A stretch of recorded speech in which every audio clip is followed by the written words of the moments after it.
Hey guys, Dr. Yu here. Welcome back to another TEAS review lesson. Today we are going to talk about the muscular system. This is the second part of the neuromuscular system. We have gone over the nervous system, so today we just need to finish the muscular system. All right, there are three types of muscle tissues. First one is skeletal muscle. Now the skeletal muscles are attached to bones, and collectively the skeletal muscles and bones work together to generate movement, right? So for example, you can move your hands, you can move your legs, you can walk, you can run, you can jump, right? So that's all due to the skeletal muscles and bones. The second type is cardiac muscle. This is easy to remember because most people are pretty familiar with cardiac, right? The word, cardiac refers to something about the heart. Cardiac muscle is basically the heart muscle, right? When the cardiac muscles contract, this is when your heart contracts, right, and pumps blood into the blood vessels. The third type is smooth muscle. Now, smooth muscle is usually found in visceral organs and body tract. For example, urinary tract, gastrointestinal tract, respiratory tract, right? So this is where you can find a smooth muscle. And visceral organs, smooth muscle is present in the stomach, in small intestine, and large intestine.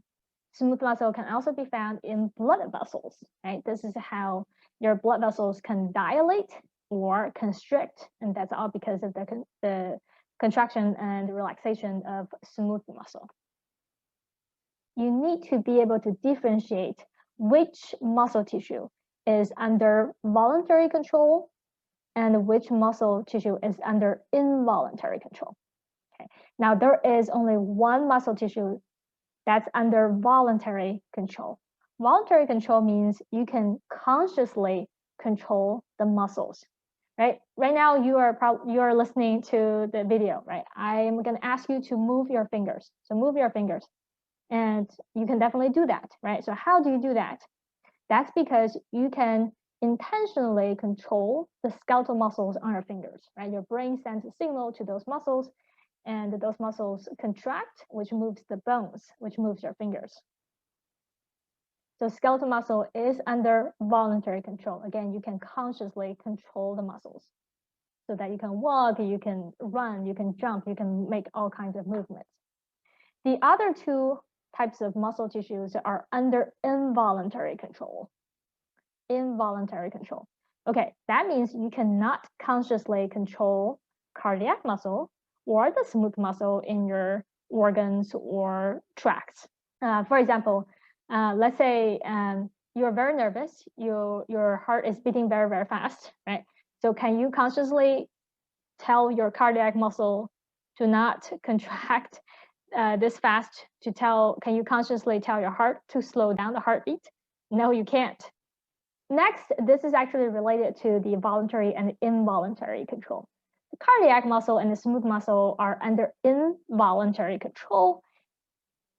That's because they're regulated by the autonomic nervous system. The system is on autopilot, so they just control themselves. This system does not require your conscious attention.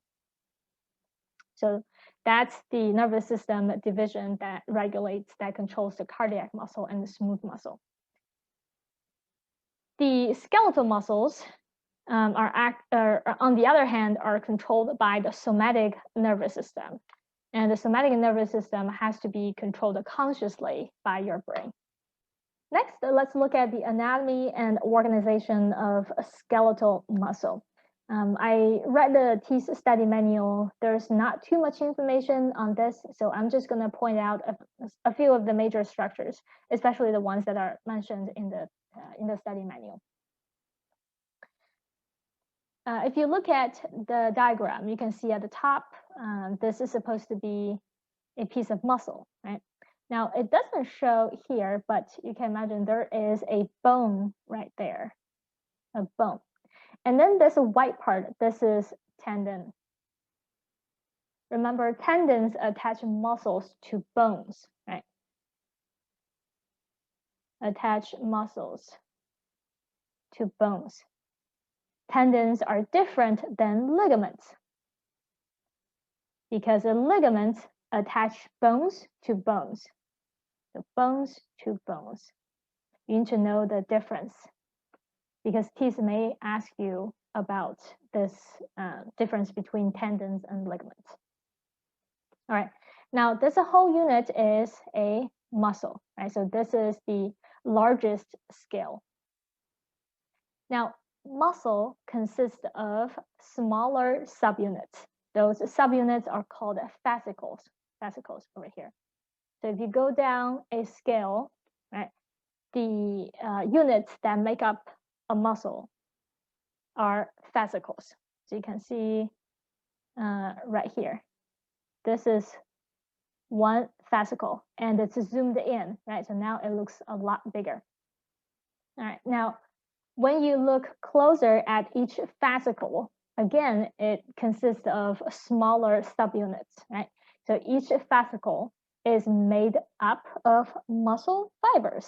So you can see this is one muscle fiber, right? You can see these many muscle fibers will form one fascicle, right? So that's the next level, which is a muscle fiber. Now, a muscle fiber is the same as a muscle cell. Because if the skeletal muscle is a little bit special, so instead of saying a muscle cell, we call it a muscle fiber because the shape really kind of cylindrical, right? It looks like a fiber. Okay, now you can further divide the muscle cell and go down to even smaller scales, right? When you look at one muscle fiber, it actually is made up of a lot of myofibrils. So myofibrils is the next subunit that make up muscle fiber. So that's myofibril. So let me just write it here. So we have a muscle, which is made up of fascicles, right? And each fascicle is made up of muscle fibers, which are basically just muscle cells. And when you look at each muscle cell or each muscle fiber closely, you will see in the cell there are many myofibrils. So myo means muscle, myofibrils. Now, myofibrils consist of two main protein filaments, actin and myosin. Actin is the thin filament, and the myosin is the thick filament. And it's pretty obvious. When you look at the diagram at the bottom over here, you will notice that there are two different lines, right? There's purple, thicker lines.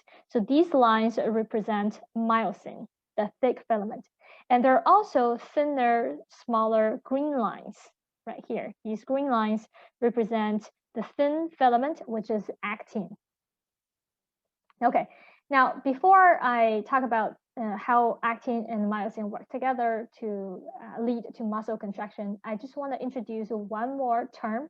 Now, this term is mentioned in TEAS study manual, although I don't think there will be any questions on this, but it doesn't hurt to know what it means. So for each myofibril, there are these segments that are the contractile units on its own. So those are the contractile units. And these contractile units are called sarcomeres. Sarcomeres, all right?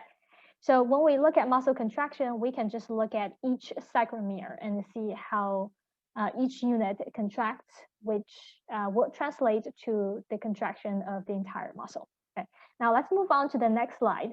This is a close-up of myosin and actin filament. So you can see again, this kind of thicker, darker filament. This is a myosin, right? Myosin over here, and then the green ones are actin.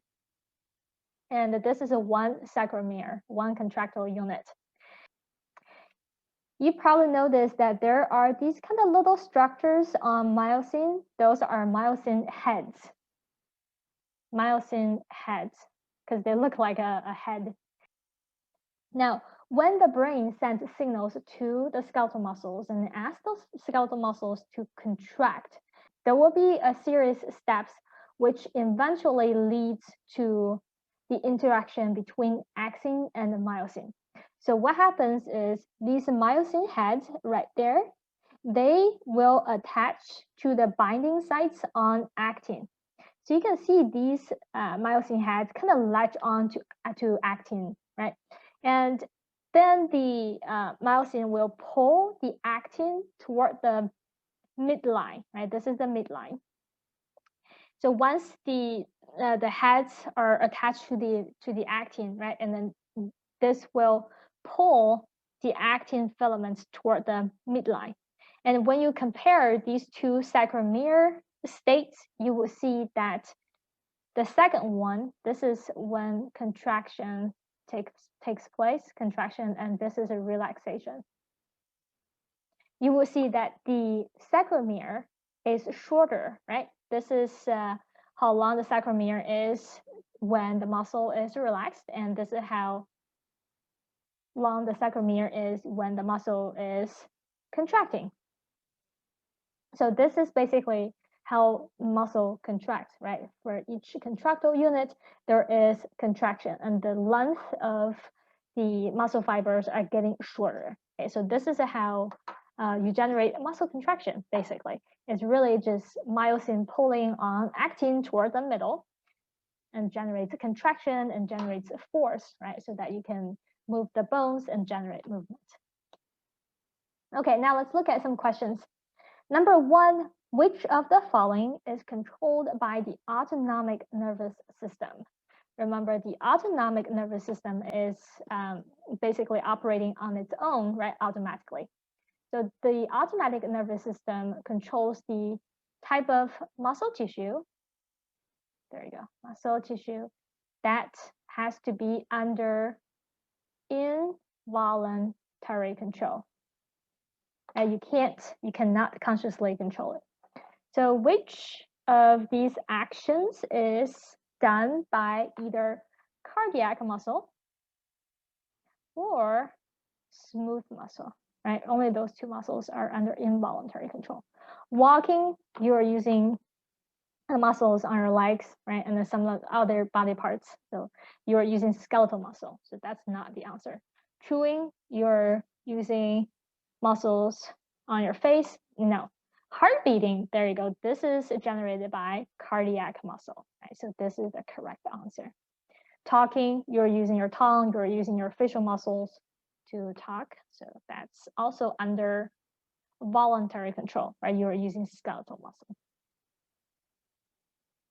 Number two, oh, the font's a little bit different. Number two, what is the primary component of muscles? So all those, actins and myosins, all those are protein fibers, right? So proteins. And that's why, a lot of people who are building their muscles tend to drink protein shakes.